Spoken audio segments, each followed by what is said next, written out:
What's going on, Paisanos? V here, and today I want to talk about my branded Chimera deck I've been playing around with at locals.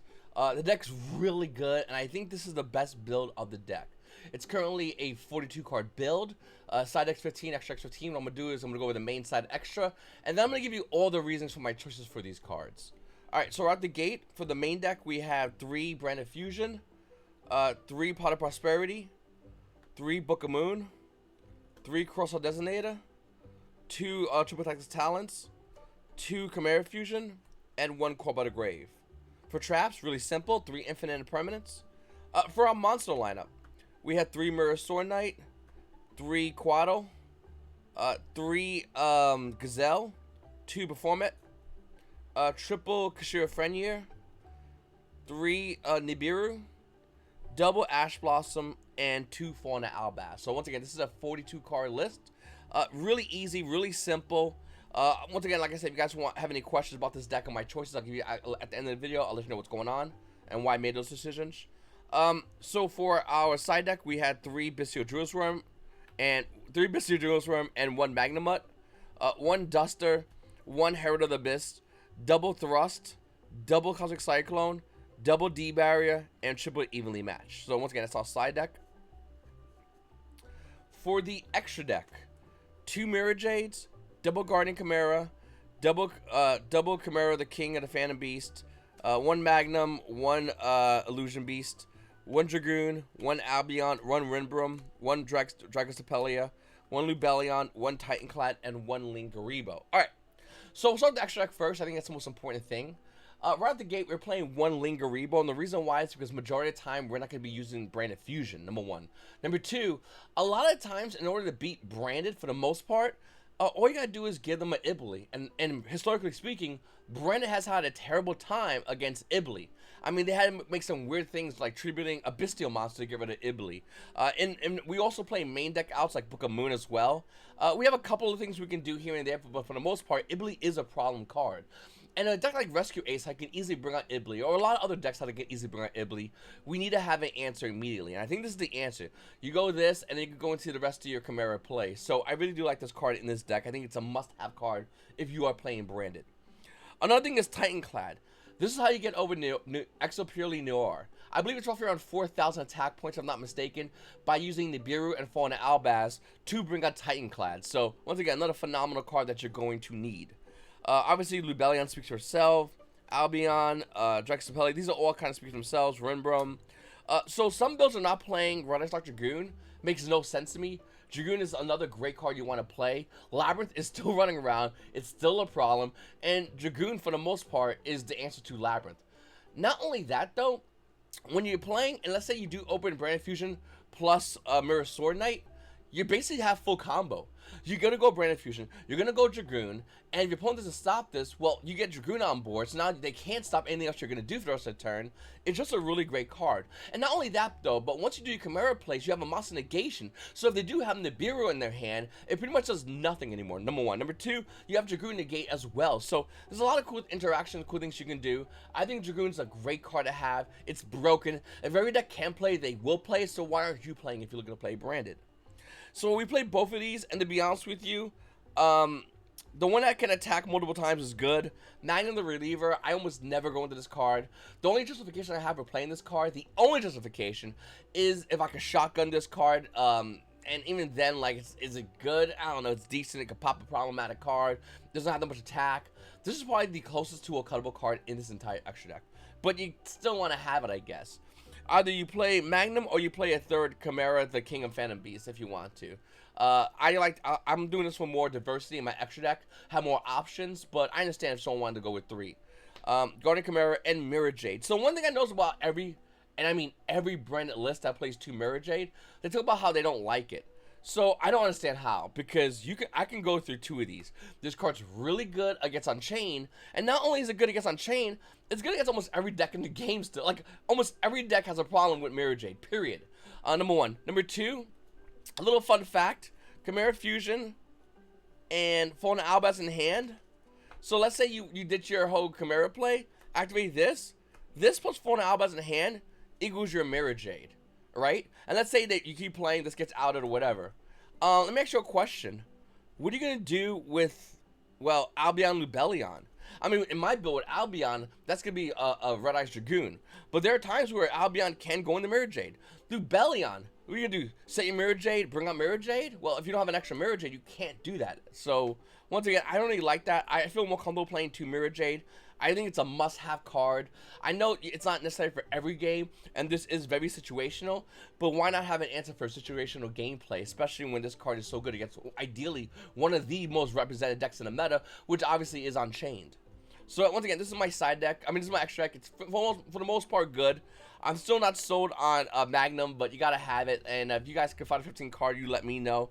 Let's talk about the side deck, though, because the side deck, I think, is really important. Evenly Matches is probably one of the best cards in this game, going second. Going game 2 and game 3. It's just such a phenomenal card. We do play Cross, so that's also a Cross target. But against a deck like, I don't know, that's so many decks. Against, like, let's say Rescue Ace, that's set 4. Majority of the time, those 4 is not you know, a judgment. So they're gonna get blasted by this. A lot of decks just get blasted by this card. So I think it's just such an important card to play.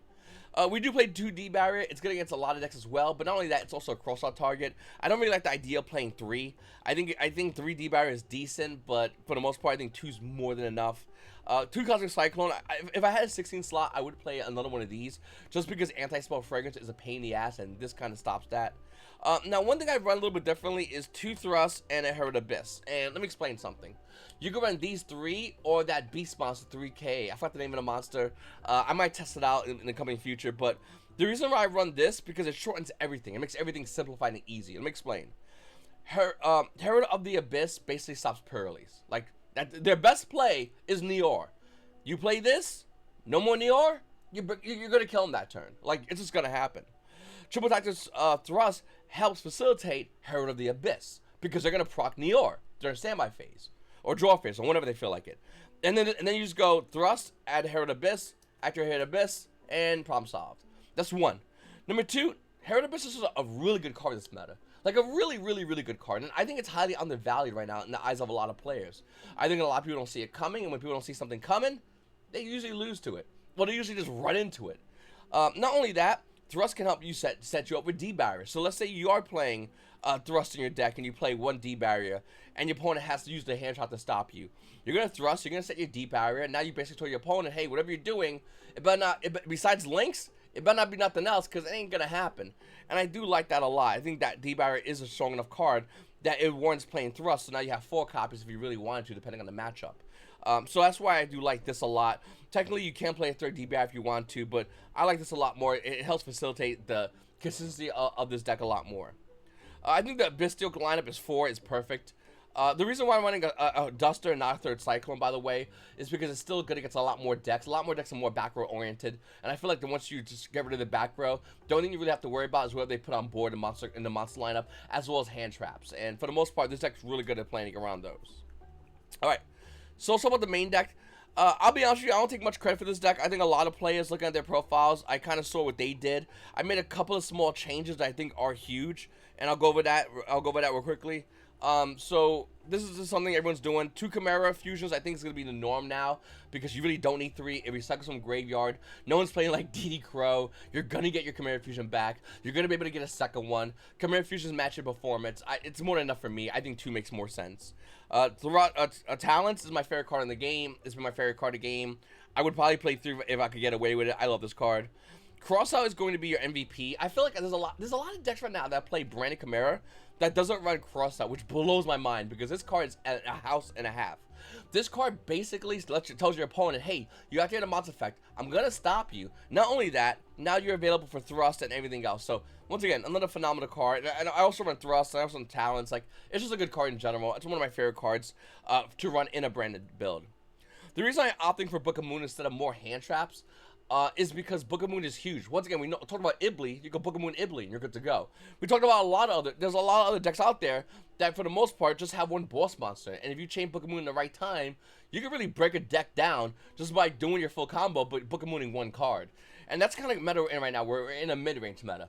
Not only that, though, your opponent's going to lose 1 card if you do your full combo. That's 1 card. They do a hand trap and you have talents, they're going to lose 2 cards, so now they have 4 cards to start their turn with. And if you Book of Moon one of those 4 cards, that's 3 cards they actually have to continue their play. It's really hard for a lot of decks to do this, and I think Book of Moon is a great standout card. Now you're probably saying, V, wait a minute, what about like Book of Eclipse? Book of Eclipse can get Ash, and anything that can get stopped with a hand trap, well, it's not fun. Book of Eclipse, if it gets Ash, you can lose that turn. That's what your opponent's basically telling you. They're gonna Ash you, they're gonna try to take you off that turn. Even though we're in a mid-range meta, people can't smoke you in one turn. And I feel like a card like Book of Moon is a guarantee. Ash don't do nothing. Put that card face down. And I'd rather go with the guarantee than the risk of running to an Ash from Joy Spring on a Book of Eclipse. So Prosperity is a relatively new card. I only Prosperity for 3 every single time. There's another guy, I forgot his name already, but he won, I believe, the Philadelphia Regionals. He was talking about this card, and I tested it out, and I really like this card a lot. I don't like running this card at 3. I'd rather run it at 2. But the reason why you want it at 3, and it's so important, is because if you Prosperity, number 1 is the Ash target. If they let it go through, number 2, you can get into a Talents. You can get into a Cross-Up. You can get into a lot of cards here or your side deck. So I really like this card a lot. I don't want to try to resolve 2 of these, to be honest with you. I just want to resolve 1. The minute you resolve 1 and such a board up, you're really relatively good to go. And I think this card's still really good to help you search for all those cards. Brand of Fusions, this guy. Another card that I think that separates this deck a lot as well is Gods with the Third Eye. So the problem with Brennan has always been hand conservation. Brennan Chimera is no different. You still want to monitor the amount of cards in your hand because you want to have monsters so you can run your Guardian Chimera. You want to use that card a lot. And to be honest with you, you really want a card that basically helps you out. Now, people are playing for Saga the Destroyer because it's a fiend, but for the most part, you have enough engine to access fiends. I feel like accessing fiend for you is not an issue if you play this deck. Like, you're going to access your engine, you're going to access the fiend, and you're going to be good to go. I don't think Versago is going to help with the Chimera engine because the Chimera engine is really good at doing that. So with that said, once you realize that, then you go, okay, well, I need something else then because I don't want to go and use, where is it? I don't want to go and use Dubellion, which is going to give me pitch a card, so I want this card in my hand, could get Imperm and put me in a really bad spot. I'd rather use a card like Albion. Now, once again, you have 3 Band of Fusions, you're not going to resolve all 3, number 1, number 2. And if you do, by the way, then I guess you can do Lubellion. But Albion's really good because what you do is you go Albion, you send Fauna Albast, Gods with Third Eye, and then you're good to go. That you got plays right there all day long. Now, obviously, you can't get rid of Gods with the Third Eye with Fauna Albast, but I mean, Gods with the Third Eye is still a great card to use in the deck. So you can use Fauna Albast, use another card, then you can go into more combo. I just think it's a really, really good card to use in general. Once again, these 2 right here gets me into my Dragoon. So ideally, what I'll do is I'll go Albion, I'll go Red Eye, start Dragoon, get rid of these 2, and now I have a card that I could use with Chimera Fusion, so I could go ahead and access into a into my Guardian Chimera. So I'm going to go to Guardian Chimera, I'm going to draw whatever cards, I'm going to destroy whatever cards, end phase, Albion's in graveyard, my next turn is going to get me Branded Fusion. So Branded Fusion is going to replace itself by activating itself. Not only that, but that Branded Fusion now, without pitching cards, is going to get me an Albion setup to get me a Red Eye Dragoon. So that's why I wanted to do this play. Once again, I think Gospel of the Third Eye is better than Versago. I understand the idea of Versago, but the explanation for it makes no sense to me. It's like, oh, you need to go Versago because all your Chimera cards aren't going to help you get to your Chimera plays. Yeah, they are. They're like, I play a ton of Chimera cards. In fact, the majority of games I enter into, turn 1, turn 2, if I don't see any of my branded cards, well, it's because I'm going into all these, and I'm using my engine, I'm recycling, I'm limiting the amount of cards in my deck, so I'm okay with that. I think, once again, like I said, Gospel of the Third Eye being light is really important to use with Albion. So that's what I've been practicing with. I really like it a lot. Once again, having more cards in my hand at the end of the day is still really good. All right. I also only play 2 Ash. I do have a third one. I just wanted to cut the deck down to 42. I think 42 is my favorite number 1 playing branded. I don't hate 3 Ashes. I think Ash at 3 is great. But I'm just not I'm not sold on it. I think 2 is more important. I'd rather play a third Imperm, so in case your opponent has talents. I'd rather play Nibiru, which is more high impact. So that's why I decided to do that as far as hand traps. And of course, I already explained Book of Moon. This Kashiras is really good in this deck, by the way. All right. So a couple of things I don't run is the whole Pfeiffer package. I think the Pfeiffer package is a great package. I really think it's excellent. The reason why I decided not to run the Pfeiffer package at all is really simple. Is because you just don't have enough room in your deck to run it. You would have to cut a lot of cards out for more stuff for your engine when you go play cards like Book of Moon. If I go full combo, I feel more comfortable sending a Book of Moon than having cards from the 5-hit package engine in my hand. So that's why I decided to not play the 5-hit package. Another card I don't play is Super Polymerization. Super Polymerization is great against the mirror match. That's about where it starts to slow down. It's decent against a lot of other decks, but the best decks at the top tables, yeah, you're not going to super poly them. It's really rare they're going to be in a position where you're going to be able to super poly a lot of these decks. Unchained, it doesn't do anything against them. It does literally nothing against them. So you're going to have a super poly in hand, which makes you pitch another card, by the way, in order to activate. So once again, hand conservation is important. In order to super poly some cards away against Unchained, not my cup of tea. I'm not a big fan of it. I don't really like it. At the end of the day, it doesn't do enough for me as a player. I think this is more a consistent build. This is more of a build that's ready to play any event, whether it's a regionals or YCS. And the choices in this build, I think, you know, once again, I think are really good. Guys, comment down below. Let me know what you guys think about this video. Make sure to hit the like button, subscribe button, comment down below. It's your boy V. You guys all have a great day.